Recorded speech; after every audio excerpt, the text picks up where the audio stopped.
6 is some good old-fashioned trigonometry here. I can already tell because right off the bat they've got a variable for the angle there.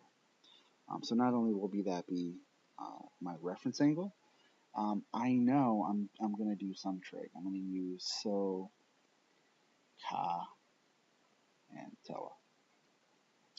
And because I'm finding an angle, I know that will be inverse trig. That's going to be that -1. If I were finding a side, it'd be regular trig. So yeah, we could read that problem. You could read it. I'm going to focus in on they want me to round to the nearest hundredth. And I'm solving, what is the angle of inclination, which is another fancy way of saying angle of elevation. And they've already put it in the diagram for you. So I'm going to start by labeling my hypotenuse. I got to label the triangle, and I'm always going to start with hypotenuse because that's across from the 90-degree angle. This entire side here, that's my hypotenuse. And you know what? That won't even matter because I know nothing about my hypotenuse. And I'm not interested in finding anything about the hypotenuse.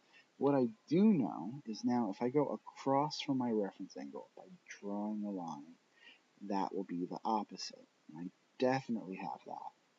And then the only side remaining is the adjacent, and that I also have. So I'm looking for the trig function that uses the opposite and the adjacent. It's not sine.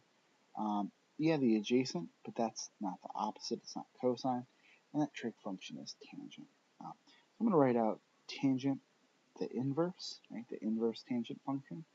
And the inverse tangent function, its input, what it takes is the ratio of sides. It's going to take this as an input, so my opposite, which is 1, and my adjacent, which is 12.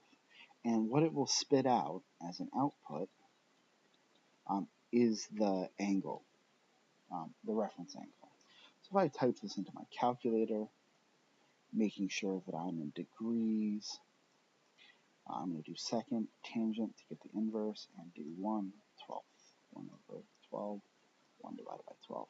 And it's 4.763.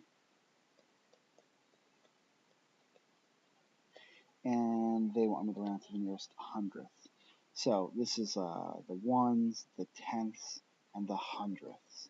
So I'm really going to decide, do I want to keep that at 6 or do I want to round up? So I look 1 unit to the right.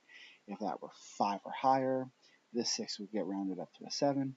But because it's lower than 5, my final answer, x, is going to equal 4.76.